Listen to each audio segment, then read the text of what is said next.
On guys, happy 4th of July, and it is the 4th of July today.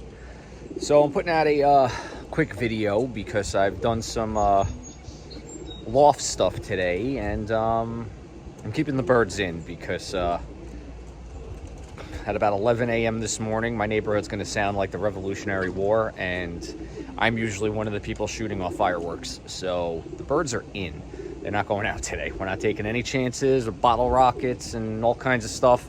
And I am also going to partake in the 4th of July festivities. So birds are in. Remember, the rule at Dan's Loft is the birds don't go out on holidays or days where I have to go somewhere in the afternoon because it always spells disaster.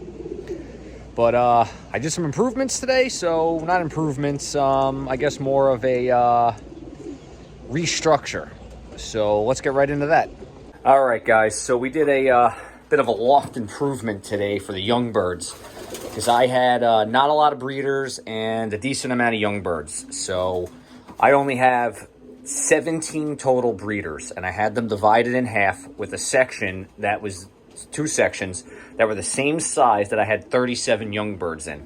And that wasn't going to fly, and I needed my young birds to be happy because they're the race team, and they needed more space. So I took the hens out and moved them with the cocks. Not ideal, but I'm going to deal with it for now until the fall. And then after the race season, we'll restructure things. So nothing changed in terms of the trapping. Obviously, they're trained to this, so their section remained the same. But I took the divider out that was here. I got the hens out there with the cocks, and I opened this all the way up for the young birds. And I went and picked up these milk crates. They are 22 inches wide or long, maybe 2 feet long, 16 inches tall, and 12 inches deep. So I put 2, 4, 6, there's 12 boxes in here now because my young birds are maturing. They want to be on eggs. They want to pair up. So we got 12 nesting boxes, and I have more. I have maybe 4 or 5 more in the car that I can fit. I'm going to take those perches out because I can get probably another 4 or 5 down there. I might just go with 4 or 3 here to keep it off the ground a little bit. And we'll get another 3 in there. And then I've got these 2 smaller ones here that are currently being used. And they're sitting on dummy eggs, but this is how I got the idea to use milk crates because I needed something fast. But I got these milk crates for $2 each, which is, I couldn't build nest boxes for less than that. I got 15 of these bigger milk crates for $45. So I actually may be using this milk crate method going forward because it actually looks pretty good. It looks pretty neat if you ask me. So I'm going to put a couple of nest bowls out. I mean, I'll let for now, the cocks they're driving hens to nest. So we're going to make them comfortable. We're going to make them happy. They need more room. They need to be in good spirits. They need to enjoy being home. And then that should in turn hopefully help them race better. So that's the goal, is that the race team is going to get everything now. We're only about 5-6 weeks away from race season. So we're going to make them as comfortable as possible and like their home as much as possible. And I removed this section this morning. I just got done putting in the milk crates, and they're already happier. So that's I'm pleased about that. And I left a little gap in between instead of stacking them completely because this has some slits in it.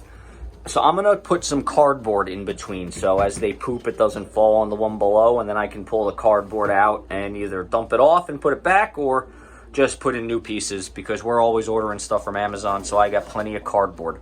So that's the goal for that, is to just put little makeshift poop trays in between, and that should help keep things a little better. And then the rest of it I'll just scrape, and I just have a screw holding these in, the top ones, because they're sitting on the shelf. So that's going to be, if I have to, I'll just unscrew it and scrape the poop out of the bottom. Not a big deal. And same with these. They're just being held in by a couple screws, and they're not going anywhere. They're pretty secure, pretty sturdy. And this should this should be good. They should be really happy about this.